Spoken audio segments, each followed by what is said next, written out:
안녕하십니까. 대간양명철학연구원 유랑기 육재입니다. 안녕하십니까 선생님. 안녕하세요. 선생님, 철학원에서도 부적을 판매를 하시잖아요. 그렇죠. 사람들이 흔히 볼 수 있는 부적이라 하면 무속집이나 절 이런 곳에서 흔히들 보는 경우가 많은데, 철학원에서도 부적을 파는 이유는 어떤 이유가 있을까요? 네. 사주를 하는 사람, 스님 마찬가지 운세를 보는 사람들이 부적을 하거든요. 그러니까 스님들하고 무속인만 부적을 하는 게 아니라 철학 사주를 하기 때문에 부적을 씁니다. 오히려 철학원에서 왜 부적을 하느냐 이렇게 물어보시니까 그거 좀 당황스럽네요. 그러면은 네. 부적이라는 거는 네. 어디서 배워서 쓰는 건가요? 그렇죠. 그 배워서 쓰는 게 아니고 부적의 형식이 있습니다. 예를 들어서 삼재부라든지 만사대길부라든지 부적의 형식들이 있는데, 부적을 쓰려고 하면 태기를 합니다. 태길. 좋은 날에 태기를 해서, 좋은 시간을 태기를 해서 그 기운에 그 사주에 맞는 상황에 따라서, 예를 삼재가 들었다, 들삼재에 대한 그런 기운을 잡고 거기에 대한 기운을 이제 부적에 담아서 쓰는 거거든요.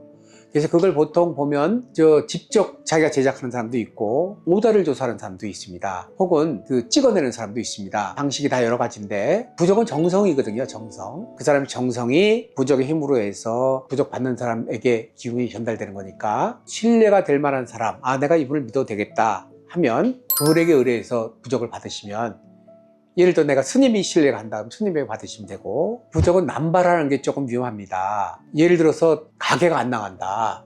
가게 나가는 부적을 해주십시오 해서 부적을 막 쓰는 경우 있습니다. 그럴 때 운을 봐줘야 되거든요. 운을.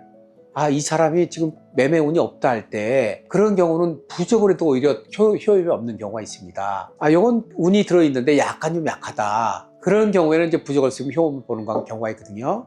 그래 이제 부적해달라고 막 싸게 막 해서 가게 나가게 해주세요, 집 팔리게 해주세요 하는 그런 부적들은 오히려 위험할 수 있거든요. 그러니까 실력 있는 사람들을 그걸 딱 가립니다.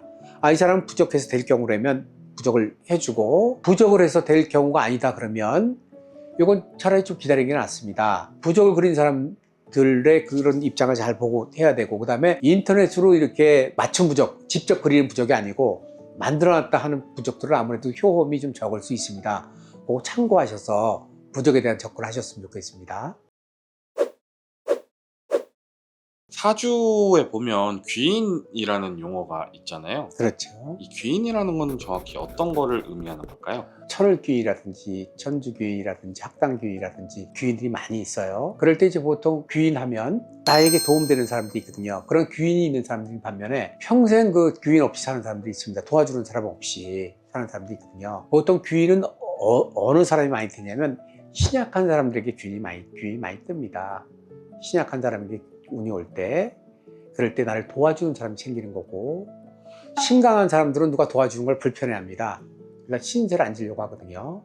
귀인이 올 수 있는데 그건 아랫사람에서 귀인이 옵니다. 아랫사람. 자기 운이 좋을 때 좋은 아랫사람하고 인연이 있어서 그가 나를 잘 되게 해주는 거거든요. 신약한 사람들은 나를 도와주는 사람이 늘 있고, 모성 본능이 있죠. 모성 본능. 저 사람 뭔가 좀 해주고 싶어. 남자든 여자든 같거든요. 여자도 당당해 보이고 자신감 있어 보이면 누가라도 가까이 오지 못하거든요. 나를 도와주는 사람을 우리가 보통 귀인이라고 하고, 일생을 살면서 귀인이 한 번도 없는 사람이 있는 반면에 귀인이 남편인 사람도 있고요, 귀인이 부인인 사람도 있어요, 귀인이 스승인 사람도 있고 귀인 친구인 사람도 있어요. 사주의 이행에 따라서 귀인이 오는 방법이 틀리지만 한 번을 못 만나고 하는 사람도 있고, 그냥 늘 같이 어울려 사는 사람도 있어요. 그런 사람들은 신약한 사주에 있다. 친화력에 따라서 평범한 사람도 귀인을 만드는 거예요. 귀인을 만든다. 신강한 사람들은 귀인 늘 따라다니는 게 아니라 나보다 어린 사람에게 귀인이 있으니까, 내가 볼 때 내가 강하다 하면 언니나 오빠, 형이나 스승님에게 귀인이 오는 게 아니고, 나보다 동생들, 후배들에게 귀인이 있으니까 후배들한테 잘 베풀어주면 그 중에 내 길을 잡아주는 사람들이 있거든요. 그걸 살펴서